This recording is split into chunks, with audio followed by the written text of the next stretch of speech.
Marco, you made your changes, right? We're about to check who went up and who dropped. So at the time of recording, most nights we usually hit around the time that price changes take into effect. I know for this part of the season, probably price changes aren't important to many people, but it's not a bad thing to kind of piggyback on those, especially if you're like Marco and you are privileged enough to have a wild card waiting in the wings to save your season. Let's see, Marco.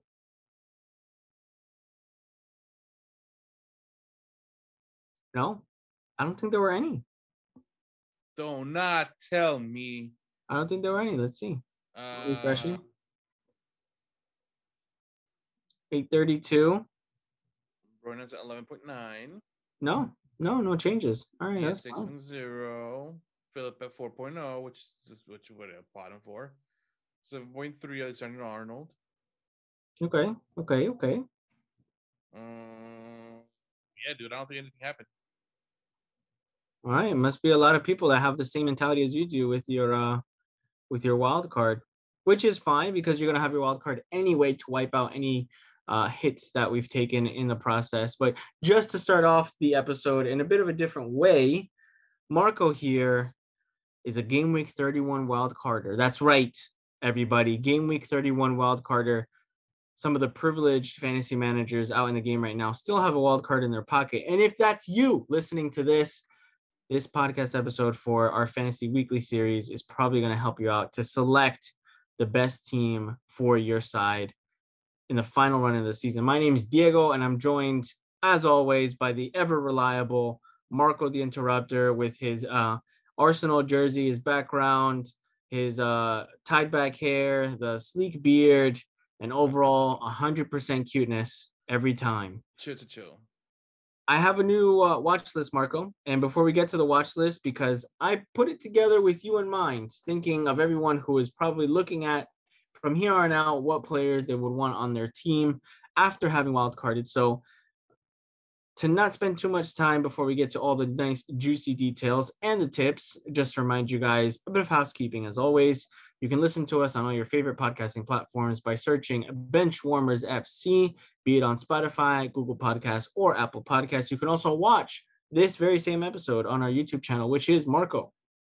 Benchwarmers FC TV on YouTube.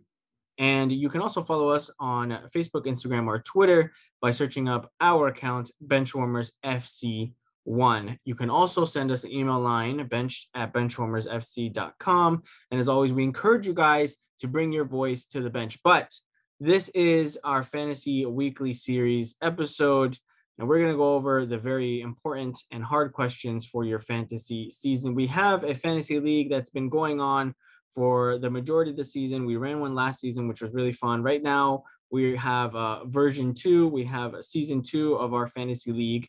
I'm sitting currently in second place. Just to go over some of the league standings, Alcan United in first. I'm in second.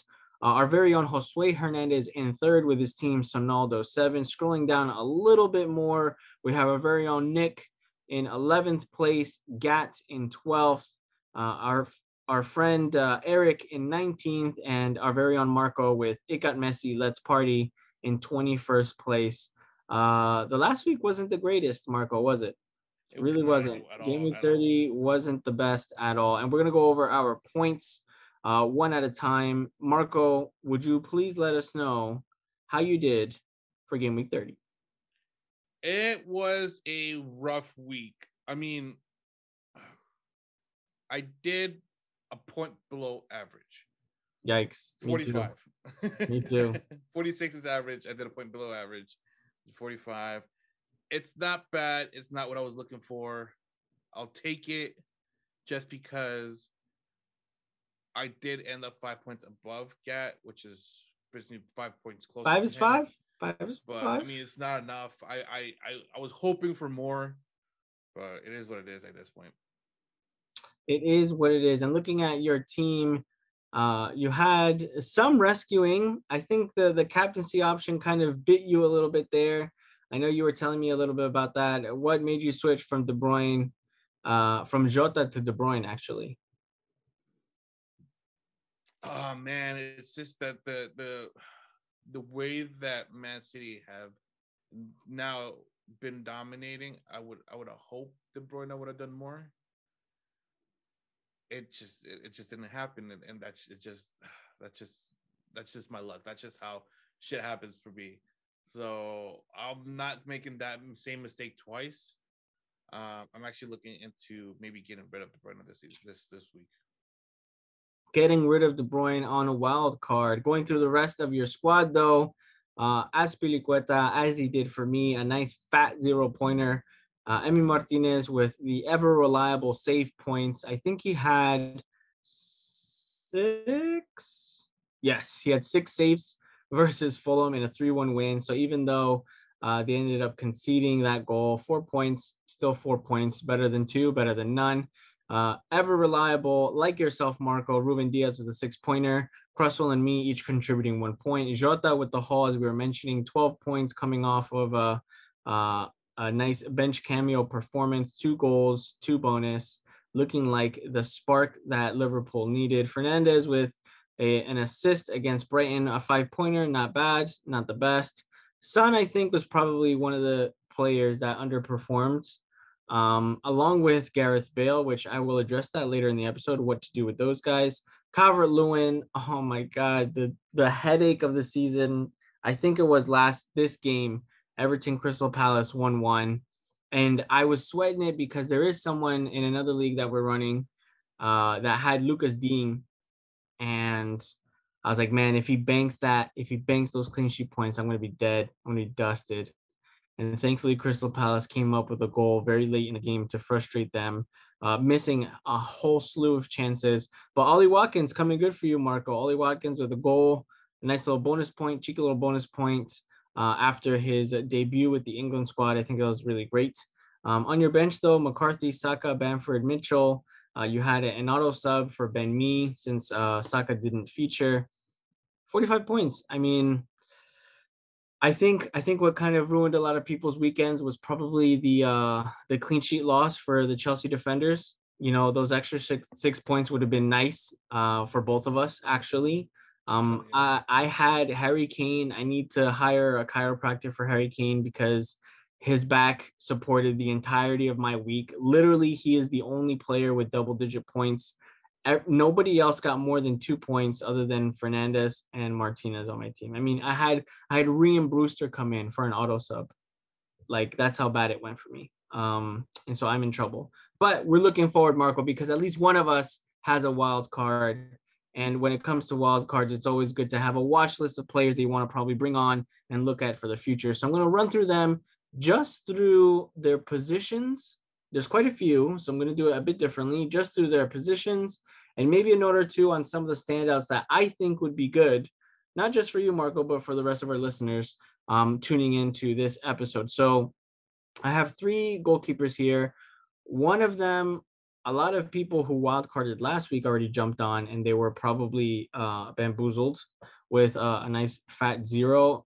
That was Edouard Mendy with Chelsea.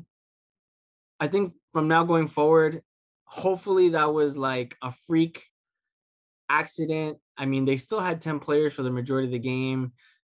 I would expect that maybe Thomas Tuchel will probably light a fire under their asses to be like, all right, we have to be the defensive unit that we were for the majority of his early tenure there.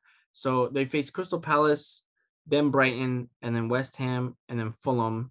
So I think at least 3 out of those 4 matches are probably clean sheetable. Let's hope that Edouard Mendy and the Chelsea boys do better. So first goalkeeper at Mendy. The next 2 mentions I just put on there if you want to take a look at them and kind of highlight them. Areola with Fulham. Fulham have a pretty good end of the season, if I'm not mistaken. And I'm looking at it right now for my watch list, bringing them up because I thought it was, I don't know. I feel like Fulham, right now, they have 9 clean sheets on the season. And they play Wolves, Arsenal, Chelsea, and Burnley in their next 4. He does have that blank in 33. If you're rotating, though, Wolves look toothless against West Ham. They did, I think, if I'm not mistaken, they did nick a goal, and Adama Traore had a fantastic solo run. But other than that, The first half of that Wolves Fulham game, Wolves West Ham game, West Ham looked in complete control, especially with Lingard was another player. But I just want to point out that Areola and Fulham, they have a few matches in between: Burnley, Southampton, Newcastle. Yes, they do play Arsenal, Chelsea, and United. But as far as players and managers that want to maybe rotate or get someone cheap, if they're not interested in getting those clean sheet points from their goalkeeper so they could maximize their outfield players. I've seen that as a strategy this season as well. It's not entirely uncommon to do so. So I would say why not? Rui Patricio, the other goalkeeper. Again, I already mentioned it. Wolves. I just lost a lot of faith in their defense. They looked kind of all over the place. West Ham, yes, they're pushing well, but I think that I would have felt that maybe Wolves would have been better equipped to kind of keep West Ham out. The next two names, Marco, you picked up one of them, Alexander-Arnold and Robertson from Liverpool. We were just talking about this off recording. They have 3 clean sheets in their last 5 matches. And I was saying that the inclusion of Fabinho in the midfield is working wonders for their defensive efforts. I'm just putting him out there. Does Trent look like a name that you might consider on a wild card now that I'm kind of giving you some of the Kool-Aid to drink?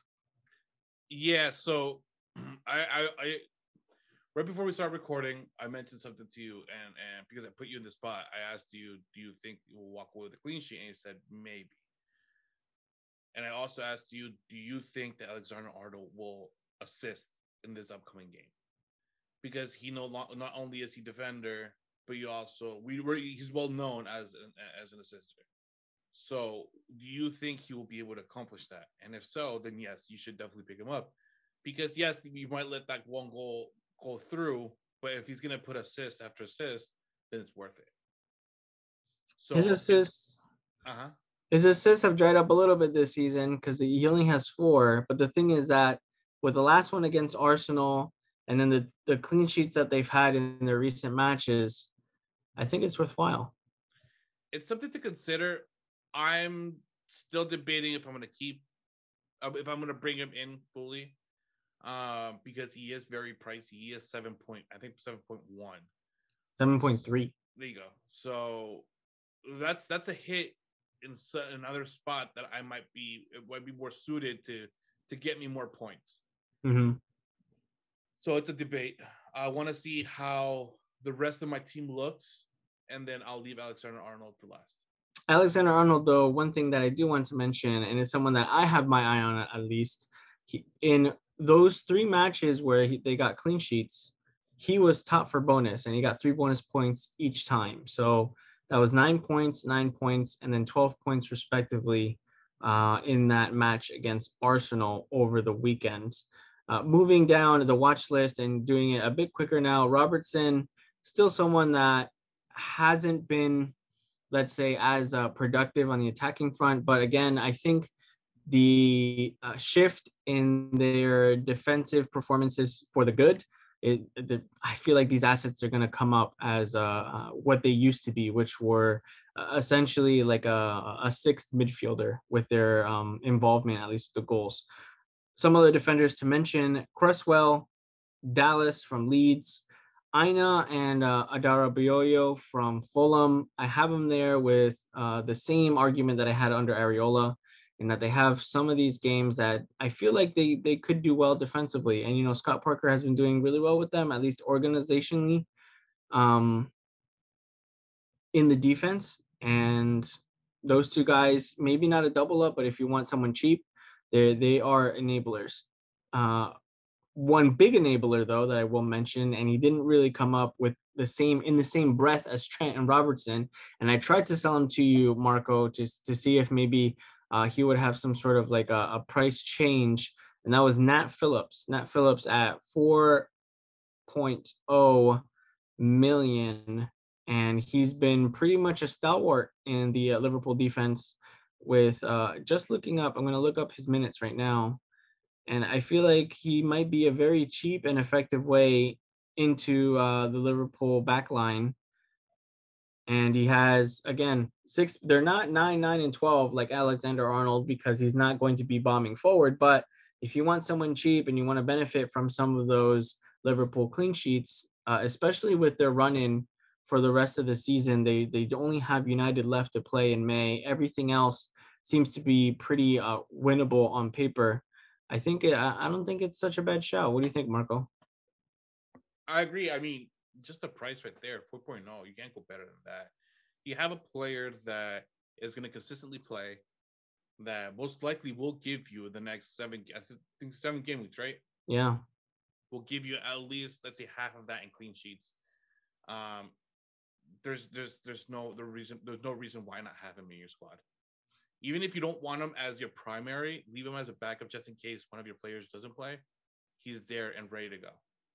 As a backup sub. And one of the reasons why having that first sub and someone like Nat Phillips would be the next name that I'm considering here, which although some people already have jumped on the Chelsea defender train, Alonso and Azpilicueta and Rudiger. So these three guys, I feel like Alonso is going to be someone, especially with how he's been deployed as a wing back.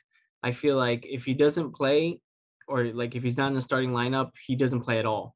So he's just not selected. And that would mean that you can gamble a little bit with Alonso. It's a bit different from Pep Roulette, I guess, in that they're not going to come on for like the final 10 minutes and kind of ruin you getting that first sub. And if you have someone like Nat Phillips, who is playing these easy matches as your first substitute, I think that's pretty viable. So you have someone that you can gamble on getting some big points, and then just in case if they don't come through, you have the cheaper defender to kind of back you up. Another defender that I'm going to mention is probably a differential pick, and that's going to be Fofana from Leicester City.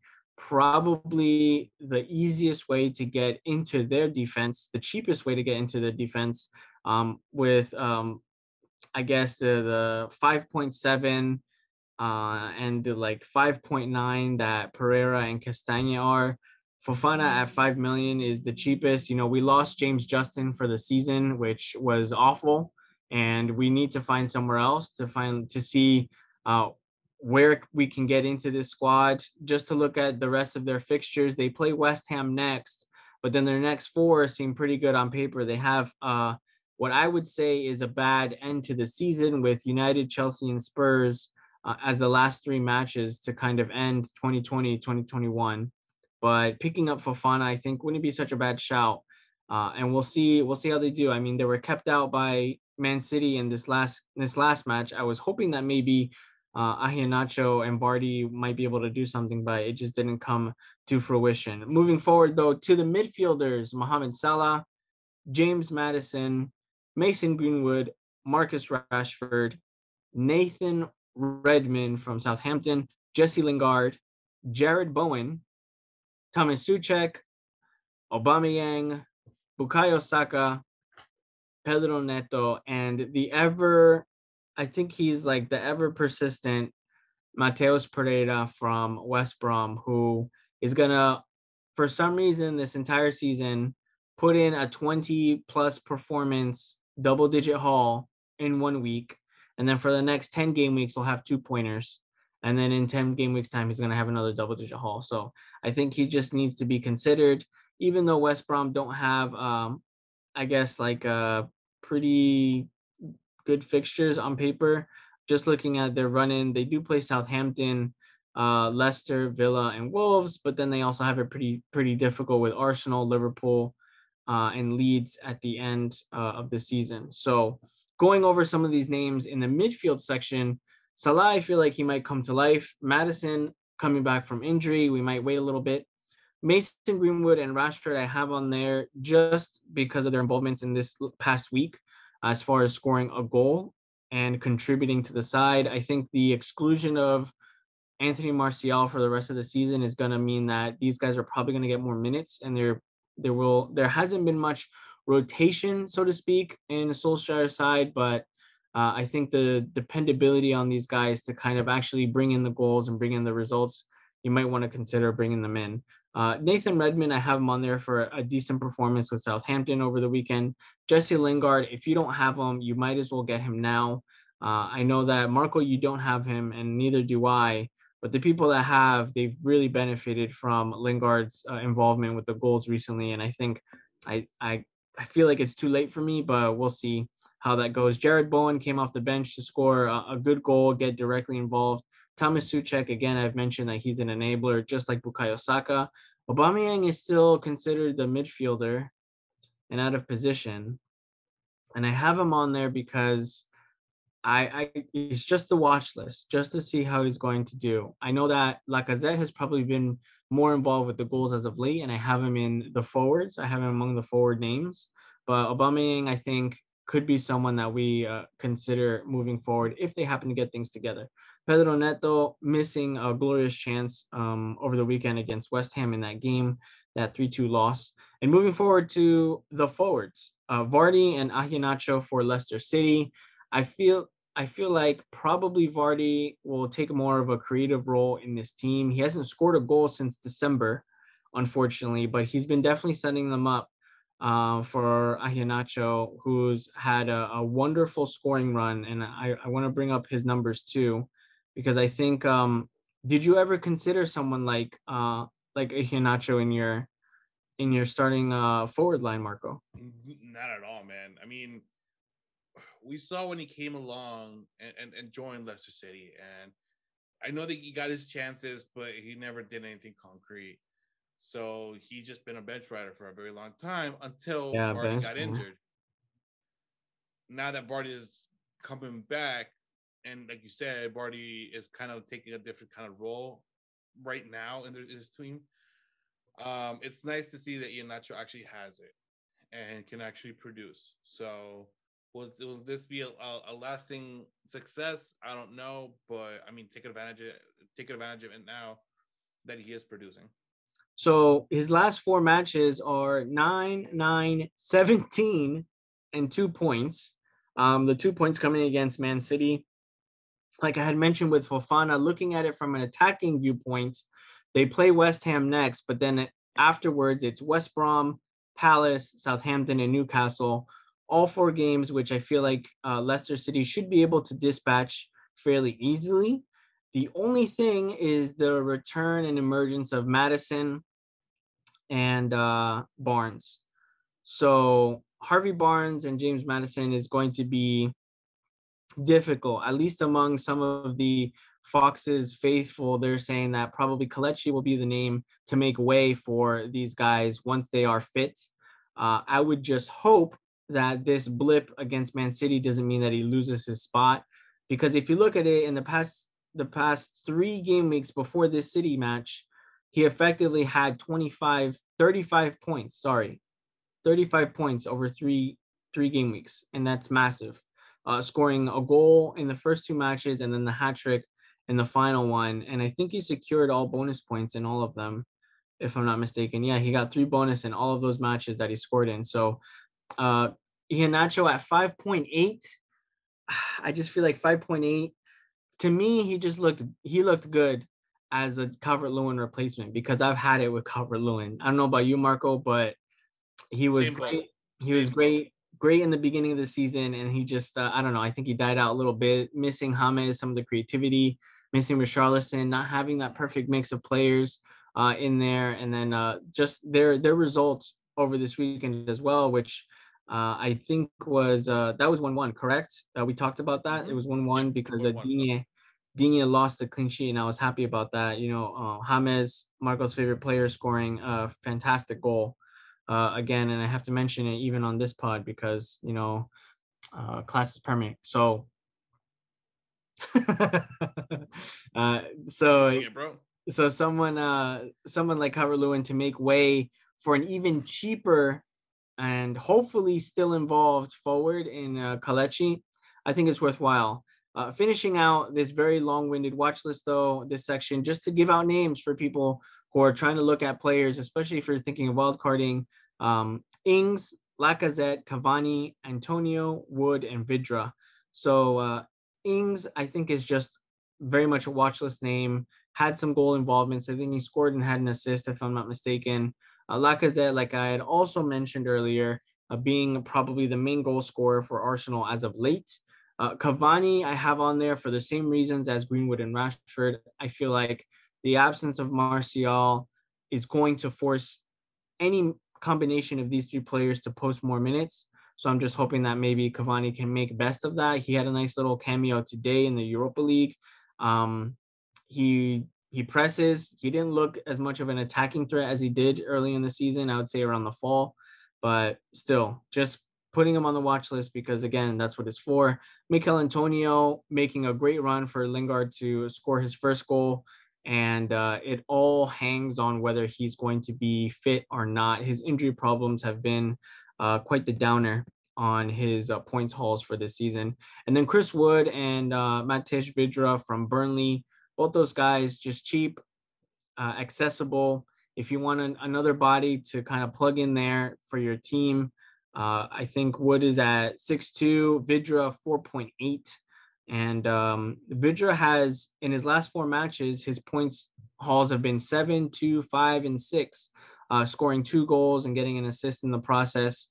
And no bonus points. I think just 1 bonus point in that match against Leicester. But again, cheap. You get some of the heavy hitters in your forward and midfield line, maybe even considering some people in the back. So, Marco, I've made a lot of talking and I've said a lot of things. Probably the people that are following along, maybe even taking notes for their watch list, we're going to do this right now. Give me 4 names that you're considering for your back line on your wild card. I know there's more slots, but I'm going to presume that you're going to play a maybe 4-4-2 formation, or are you looking at something different? What are you going to prioritize? For this upcoming week, maybe a 4-4-2 or 4-3-4-5-2. 4-5. Sorry, 4-5-1. 4-5-1 or 3-5-2. Okay. I mean, debating for most likely is going to be a 4 in the back. So right now, my 5 in the back, and most likely I'm going to leave one of them out, is going to be Javi Spiricueta, Alexander Arnold, Crosswell, Diaz, and Phillips.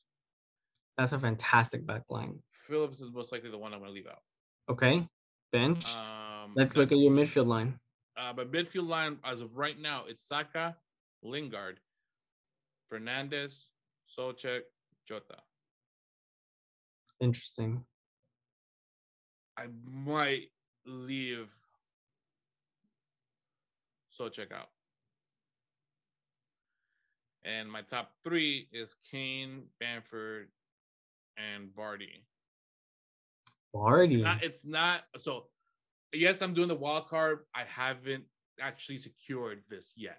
Right. This is my overview of what I have as of right now. Of course. If I'm going to keep or not. So, I'm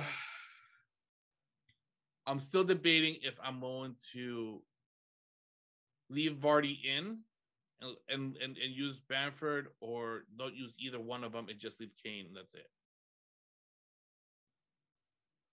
So I'm debating as of right now. I might keep them 3 because even though Vardy does have a hard game this coming week, the following ones are quote unquote easier games. Right.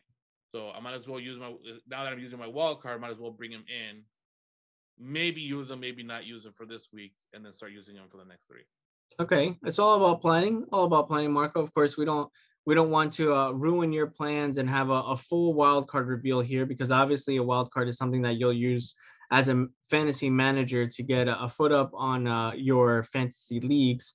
One thing I did want to know is, as far as having Kane, anyone that has Kane, is he viable as a set and forget captaincy option? I think it's pretty possible. Spurs only play, as I've mentioned several times, United and Leicester City on the final day. So those are their 2 hardest fixtures.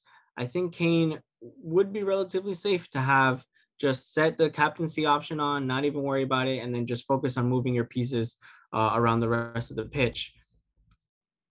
Does Bruno have some fixtures left in the tank? I think so. Will I personally set it forget it on Kane? I don't believe so. And the reason for that is that a third name pops up, and that is Salah having hopefully a revival to his season with a great fixture run for the end. So Kane, Bruno, and Salah are the three names that I'm looking at as captaincy options. This is something that is very common among fantasy managers, making a captaincy matrix. So literally getting out pencil, paper, or pen, whatever, and looking at each game week, going through those 10 matches and saying, okay, which of these matches looks like the most beneficial for my captaincy option? You know, obviously this week with Spurs playing against United, it's a bit of a clash, and we'll get into the captaincy options at the end of the episode. But names like Bruno, who is, again, I feel like even on an off day, just like how they showed against Brighton, he'll get the assist. You know, it's not the best, but he's almost always involved. And then Salah, I think this performance against Arsenal maybe will show, and I'm just speaking purely fantasy wise because I also know I have my own biases, maybe will show that Liverpool might be able to pull it back together and make a fight for the top four or maybe even the Europa League spots. We'll see if they secure that. So those are three names. Next thing, Marco. Some advice and tips for any wildcarders that are doing it right now, like right this moment, game week 31, right before it starts on Friday, the deadline at, I think it's 1:30 p.m. Don't keep a transfer just for a week simply because you're on a wild card. So what do I mean by that? I'm looking at the fixtures, and let's say that you tell yourself, oh, who do they play after? Fulham. That actually might be a pretty good transfer. Let me do a better example. Let's do Everton. Everton's a good one. Yeah, Everton's a good one. Let's say, for example, you bring in or you keep a player like Calvert-Lewin, and you go, Calvert-Lewin against Brighton. You know, this is gonna come back and bite me in the ass, Mark. I already know he's gonna score like a brace. He's gonna make me look stupid. But Calvert-Lewin, let's say you keep him. You're like, oh, I'll keep him. I'll keep him for 1 week. I'm on a wild card, and I'll have already my mind made up for next week to transfer out Calvert-Lewin because they play against Spurs. And then afterwards, they face Arsenal. So those are two more difficult matches. You could block yourself potentially from playing a better forward simply because you have Calvert-Lewin there for the week after. So you're kind of shooting yourself in the foot a week early. And let's say what I was going to say is, oh, if you go like for someone like Lacazette, let's say you want to get Lacazette. Well, Arsenal plays Sheffield, and then the following week they play against Fulham at home, and I want to see how they did against them in the beginning of the season. They beat Fulham 3-0 away in the very first game week of the season.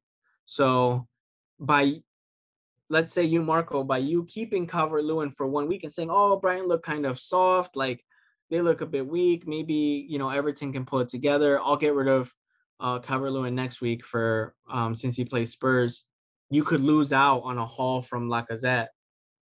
And then even worse, maybe they get injured. Maybe they rise in price and you're priced out. And then all of a sudden you're wasting that wild card slot. Does it mean that you have to get rid of everybody? Not necessarily. I'm saying that if you're not going to keep someone for more than a week, I don't think they should be in your wild card to begin with, like at all. So, Marco, taking that in mind, you have Calvert-Lewin. Please tell me you're going to get rid of him, at least for somebody else. He's already out, bro. That needs a discussion. I think I've been way too patient with him. Yes, and that's the one player that I should have taken out a long time ago. And for some dumb reason, I decided no, another week. Or it's like, okay, I mean, he might do something. Let me prioritize this other spot. Yes. Take this other spot instead of taking him out. And I could have had Antonio. I could have had Adams. But no, he was always there because it was easier to move somebody else than to move him. Right.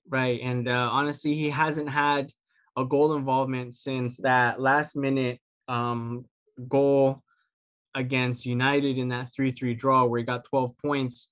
That was almost 8 games ago. 1, 2, 3, 4, 5, 6, 7. Yeah, that was 8 matches ago. And his last goal was in game week 28 against Burnley in a 2-1 loss. Yeah, I wouldn't be surprised if me dropping him today means that he's going to score a hat trick this weekend. I'm not going to be surprised, and I'm not going to be mad if he does it. Good on him, and good on the people that were able to keep him for this long and not get anything in return. So Yeah. I doubt anybody will. I doubt anybody should be keeping him, but karma knows how to bite me in the ass. Most likely will walk away with a hot trick this weekend. Maybe, but we'll see. We'll see how it looks. A few more notes just for anyone wild carding in Gameweek 31. I already mentioned the Matrix. I already mentioned not keeping a transfer early or keeping a player on a win-week punt for your wild card. What are players that you want to keep? And I'm talking about, some template performers, people that if you don't have and they score points, it'll hurt your rank, it'll hurt your position in your mini leagues. And I'm talking about players with high ownership, like Diaz, like Salah, like Bruno, like Kane. At one point, it was Martinez, who was owned by a lot of managers. I feel like he's going to get dropped by quite a few of them. And not to his detriment, it just looks like the games are hard for Villa. And without Jack Grealish, they really struggled. They really struggled just to get that win against Fulham. They really pushed themselves. So having those template players in your squad like Diaz, Salah, Kane, Son at one point, Bruno, KDB at another point as well. You want to try to build those guys into your squad as well. They're in a wild card and not go too crazy because, again, since they're owned by so many other managers, any points that they get involved in will hurt your rank. And at the end of the day, you got to back yourself. So, Marco, all this stuff that I could be telling you, you could literally turn around and just do something completely different because you're going with your gut. And I think, honestly, that should be what most managers should do. Take down all of the advice, take down all the tips, disclaimer, but back yourself, ignore the drafts, and then just build your own team, build your own wildcard team, and make sure that you stick with your guns, stick with what your gut is telling you. I know at least for myself, I wasn't impressed at all with Chelsea's performance last week, but guess what? I'm perfectly poised with a Crystal Palace game that hopefully they'll get a clean sheet on. So moving forward, is it viable to triple up on Liverpool assets? We kind of went over this. I think if you want to, Jota, Salah, and maybe a defender, or if you want to do Trent, Salah, and then maybe Nat Phillips, just so that you can afford it. I think now could be the time to maybe triple up on Liverpool. Why do I say this, even though they're languishing in the table? I say this because fantasy-wise, I think it's always best to kind of get on that train early before it leaves. And the biggest example of that is like Lingard, right? I think maybe even being a United fan has kind of hurt me a little bit in like my own biases and kind of saying that like, I don't want to jinx him, or as soon as I get him in, he's going to stop scoring, the typical stuff. But as far as Liverpool's concerned, and I mentioned this last week, I think, with some teams being on the beach, like being on vacation already because they have nothing to play for, Liverpool still have something to play for, and that's their league position. They have to fight for that. I believe that that first leg loss to Real Madrid just solidified, at least in my head, that kind of train of thought, thinking that, okay, Klopp is probably going to drill it into them that they have to go hard for the rest of the season. It's only 7 matches left. They have to go hard for the rest of the season. Otherwise, with other teams doing better and also climbing on those table positions, they're going to be left behind. And if they're left behind and they're knocked out of the Champions League, anything can happen in Champions League. Anything can happen in football. I'm not writing them off like that, but I'm saying that 3-1 loss is probably going to help them prioritize, okay, are we going to go hard for the end of the season or not? Some wildcard differentials, just to bring it up for you guys. I have these names that are some of them on the watch list. Fofana, the Leicester defender. Sadio Mane has a very low ownership. I know he kind of fluffed his chance over the weekend against Arsenal. He could have scored, but I think because of the low ownership, he could be a good differential. And then Cavani. Cavani I had as a differential earlier in the season, and it kind of backfired on me a little bit because he burnt out. He's up there in age, so I think it's only fair that we consider him as like a temporary backup, a third striker, if you will, if you have two main ones, just so you could benefit from any points hauls that he had. We also went over Alonso being a good game time risk management option, because if he doesn't play, you can get your first sub in. We went over Kelechi getting some points and hopefully still being involved with the Leicester City attack, despite the recoveries of Madison and Barnes. I think it's now time to discuss some captaincy options, Marco. So looking at your squad, not revealing too much because obviously you want to keep your playing cards close to your chest. Who are you looking at for captaincy in game week 31? I was actually reviewing right now the upcoming games this weekend. And as of right now, because this is the player that I have on the field, most likely will be Jota.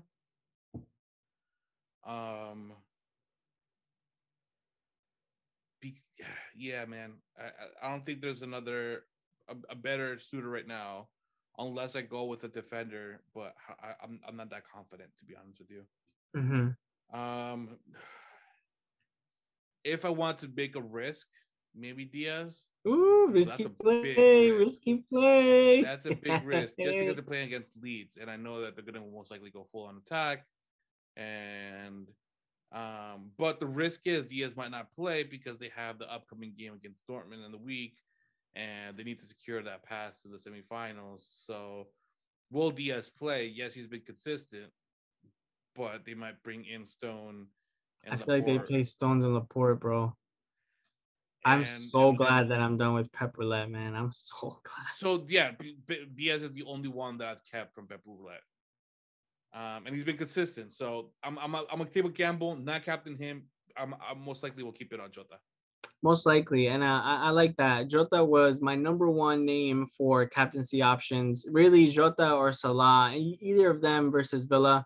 I think Jota being subbed off a little bit early in that match in midweek, it kind of says that he's being saved for something more important, which is their league play. And okay, this is something that I brought up with you, Marco. Villa beat Liverpool this season. Correct. 7-2. This Liverpool got beat by this Villa 7-2 early in the season. Do you feel like that has no bearing for some reason on this match? I think it would have if Grealish was in the game. But because there's no news at all that he's going to be playing, I have a feeling Liverpool's going back for revenge. Will they do it? No. This game is specifically, I personally see a 3-1, 3-2.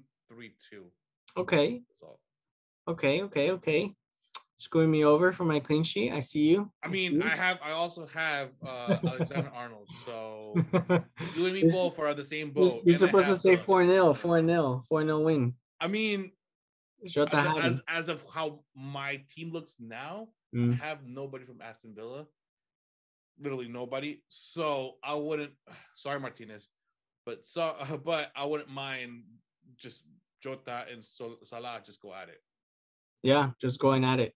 A second option, and you did mention Ruben Diaz, but I was going to say if you have any City attacker versus Leeds, they did tie 1-1 earlier in the season. I feel like, I think you're right. I feel like maybe Pep might switch out Diaz to prioritize the Champions League, not take any risks as far as fatigue or injury. Because the other thing is that Guardiola came out, I think it was after that match, if I'm not mistaken, saying that, oh, we need fresh players. We need to keep rotating. This is more important than ever. And then he also came out, if you remember, we talked about the comments that it's inhumane or not humanly possible to play so many matches, and that he's like, oh, weekend, midweek, that they haven't had a midweek off in several months. So I don't know. I just feel like for people that have DS, they're going to be in for a surprise, and I hope so because I'm not rocking with them right now. Back. But any City attacker against Leeds, I think it might be an open game. Honestly, the fact that the first one was 1-1, I'm gonna go out on a limb and say that it'll probably be a bit of a goal scoring fest. It could be a one-sided win for City, but as far as Leeds, I don't know. I have this very weird feeling that maybe Bamford or Rafinha might nick a goal. Like let's say on like a freak play or whatever. Third option, Bruno versus Spurs or Kane versus United. Either of those two. if you don't have any of the other two options, I think you might as well go with tried and trusted and just play your luck. You know, if they're involved, they're involved. I was mentioning to Marco that probably it might end up being a draw, whether it's 0-0 or if it's 1-1 or 2-2. I think it's just going to be a draw, most likely a 0-0 draw. I don't know. I have this maybe an instinct that United might come out to kind of mitigate their losses. I feel like they spent a lot of resources in this Europa League game, and given their record against the other top six sides, which have been unsuccessful draws, I wouldn't be surprised. A differential captaincy, any of the Arsenal boys against Sheffield, be it Saka, Laka, Alba, Pepe, maybe even William. Maybe even William, to Marco's surprise. Or if you happen to have this guy for some reason, I don't know why you would, but maybe you already wildcarded, or maybe you have an extra transfer, you want to take a punt. Ings versus West Brom. I think Ings being back and him being involved, not just from the domestic cup tie that they had in midweek, but also with that performance that they followed up over the weekend in their, I think there was a 3-2 win, right? Versus West Brom. I feel like that might be a good chance for them to make up ground. So all the captaincy options. Marco, you are going to be tinkering away until the deadline tomorrow, which is Friday, 1:30. To anyone else, we appreciate you making it to this point of our episode. I know we ran a little bit longer, but as far as the wild card and the watch list, I hope maybe that helps you and at least guiding your eye and what players to look at, what players to pick up and drop. Thank you for always supporting, always listening. My name is Marco. My name is Diego. And we thank you for always listening to our fantasy series. We're the Benchwarmers. This is the bench with a voice. The bench is always warm. Peace, everybody.